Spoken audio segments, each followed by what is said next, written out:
Assalamualaikum warahmatullahi wabarakatuh. Perkenalkan, nama saya Debbie Ardiani. Pada pertemuan kali ini, saya akan membahas tentang desain kurikulum, tujuan kurikulum, isi, dan kegiatan pembelajaran. Kita bahas dulu pengertian kurikulum, pengertian desain kurikulum. Jadi, desain kurikulum adalah proses yang kompleks yang melibatkan pemilihan dan pengorganisasian komponen kurikulum dalam mencapai hasil pembelajaran yang diinginkan. Jadi, kompleksitas di sini muncul dari berbagai faktor ya, termasuk dinamika pendidikan, visi yang berbeda tentang tujuan pendidikan, dan interaksi manusia yang tidak dapat diprediksi. Jadi, desain kurikulum ini merupakan proses perencanaan yang sistematis untuk mengembangkan pengalaman belajar yang efektif bagi siswa. Jadi, desainnya ini harus mempertimbangkan kebutuhan dan perkembangan anak serta nilai-nilai yang ingin ditanamkan dalam pendidikan. Di sini ada struktur dan organisasi kurikulum. Jadi, struktur pembelajaran desain kurikulum yang mencakup pengaturan tujuan serta metode serta evaluasi yang saling berkaitan. Kemudian fokus pada kebutuhan peserta didik. Kurikulum harus dirancang dengan memperhatikan kebutuhan, minat, dan potensi peserta didik. Kemudian yang ketiga tentang fleksibilitas dalam implementasi. Jadi desain yang fleksibel memungkinkan penyesuaian terhadap perubahan kondisi atau kebutuhan lokasi. Nah, desain kurikulum merupakan proses perencanaan yang sistematis untuk mengembangkan pengalaman belajar yang efektif bagi siswa. Nah, tujuan dari kurikulum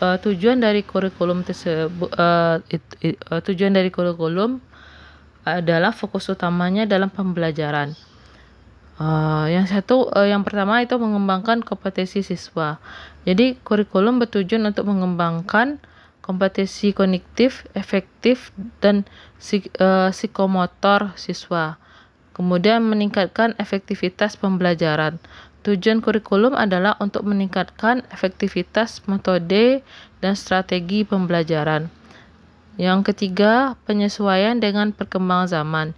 Jadi kurikulum yang baik harus fleksibel dan relevan dengan perkembangan teknologi dan sosial. Ada mitos tentang kurikulum. Misalnya di sini ada anggapan bahwa kurikulum dapat dirancang dengan statis dan tidak berubah. Padahal pengetahuan dan konteks pendidikan terus berkembang. Mitos lainnya adalah bahwa semua komponen kurikulum dapat dipisahkan dan dianalisis secara terpisah. Padahal interaksi antara tujuan, konten, pengalaman belajar, dan evaluasi sangatlah penting. Kemudian kegiatan pembelajaran dalam kurikulum, metode dan pendekatan yang digunakan ada yang pertama itu berbasis partisipasi siswa. Kegiatan belajar harus melibatkan siswa secara aktif dalam diskusi, eksperimen, dan proyek. Kemudian berorientasi pada kompetensi. Metode pembelajaran harus dirancang untuk mencapai kompetensi yang ditargetkan. Yang ketiga, penggunaan teknologi. Integrasi teknologi menjadi penting untuk menciptakan pembelajaran yang dinamis dan interaktif. Ini 3 ide utama dasar pemikiran. Yang pertama itu ide Plato. Di sini ide Plato itu menekankan pentingnya pengetahuan akademis dalam pendidikan. Ia berargumen bahwa pendidikan harus berfokus pada apa yang dianggap sebagai pengetahuan yang paling berharga. Dalam konteks ini, desain kurikulum harus mempertimbangkan bagaimana pengetahuan diorganisir dan disampaikan untuk membentuk individu yang literat dan berpikir kritis. Yang kedua, ide Rousseau, perkembangan individu sebagai pusat dari proses pendidikan. Lesio menekankan perkembangan individu sebagai pusat dari proses pendidikan. Ia berargumen bahwa kurikulum harus dirancang dengan mempertimbangkan tahap perkembangan siswa dan cara mereka belajar. Ini berarti bahwa desain kurikulum harus responsif terhadap kebutuhan dan karakteristik unik setiap siswa. Yang ketiga ide konsep sosialisasi. Jadi konsep sosialisasi mengacu pada peran pendidikan dalam membentuk individu agar dapat berpartisipasi dalam masyarakat. Dalam hal ini, kurikulum harus mencakup elemen yang membantu siswa memahami dan berinteraksi dengan lingkungan sosial mereka, serta mengembangkan nilai-nilai yang mendukung kehidupan bersama. Kemudian nih elemen-elemen dasar dalam merancang kurikulum. Yang pertama, tujuan. Apa yang diharapkan siswa capai setelah mengikuti proses pembelajaran. Jadi tujuan merupakan pernyataan yang jelas tentang apa yang diharapkan siswa capai setelah mengikuti proses pembelajaran. Tujuan ini harus spesifik, terukur, dan relevan dengan kebutuhan siswa dan konteks pendidikan. Yang kedua, konten. Materi atau informasi yang akan diajarkan. Merujuk pada materi atau informasi yang akan diajarkan, konten harus dipilih dan diorganisir sedemikian rupa agar mendukung pencapaian tujuan pembelajaran. Ini mencakup pengetahuan, keterampilan, dan sikap yang ingin dikembangkan dalam diri siswa. Kemudian yang ketiga adalah pengalaman belajar, metode dan strategi yang digunakan untuk mencapai konten kepada siswa. Ini adalah metode dan strategi yang digunakan untuk mencapai konten kepada siswa. Pengalaman harus dirancang untuk melibatkan siswa secara aktif dan relevan dengan cara mereka belajar. Kemudian yang keempat, evaluasi. Proses untuk menilai sejauh mana siswa telah mencapai tujuan pembelajaran. Jadi evaluasi ini dapat dilakukan melalui berbagai metode ya, seperti tes, proyek, dan penilaian formatif dan sumatif. Yang terakhir itu adalah sumber belajar atau alat dan bahan yang digunakan.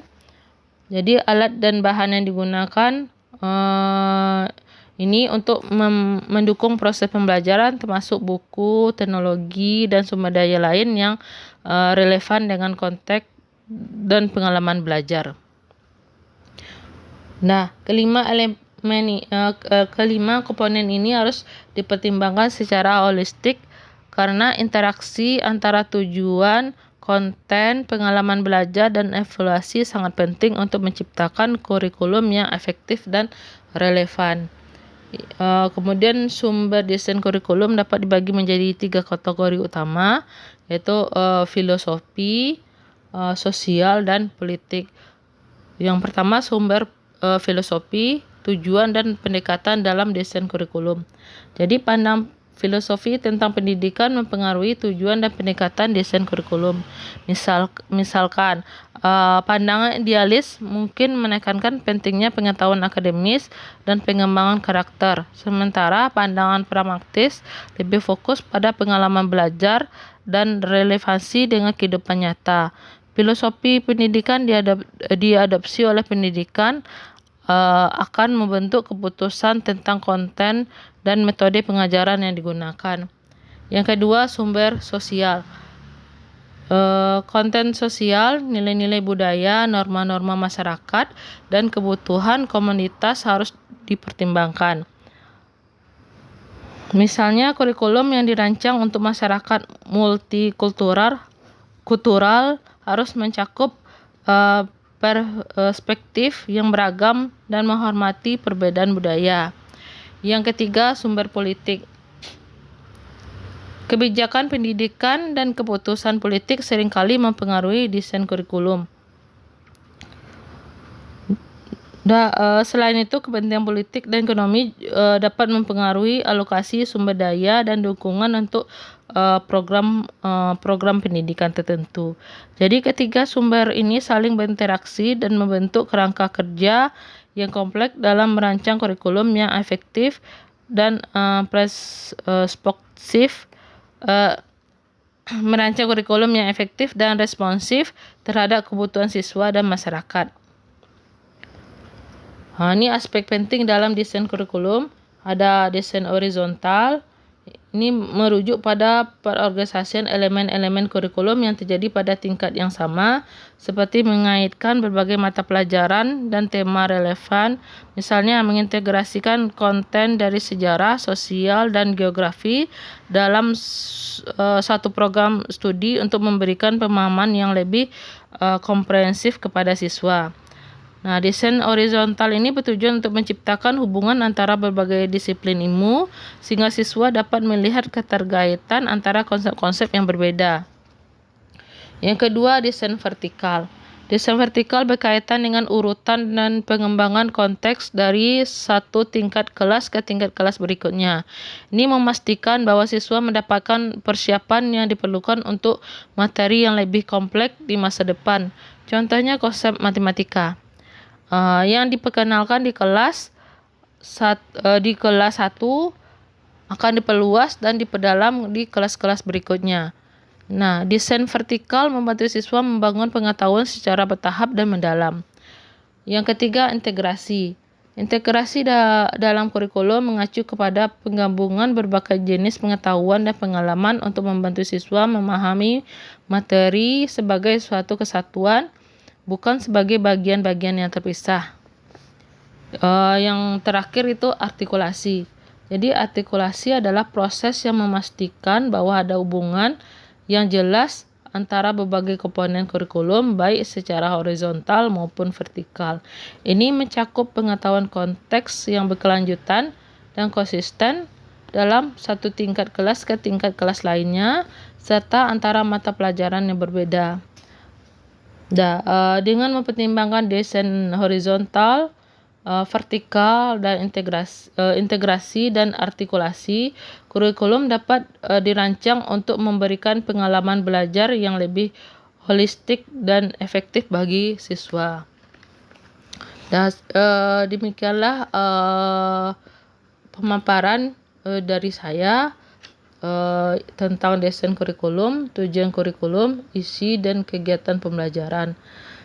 Dan akhir kata saya ucapkan terima kasih. Assalamualaikum warahmatullahi wabarakatuh.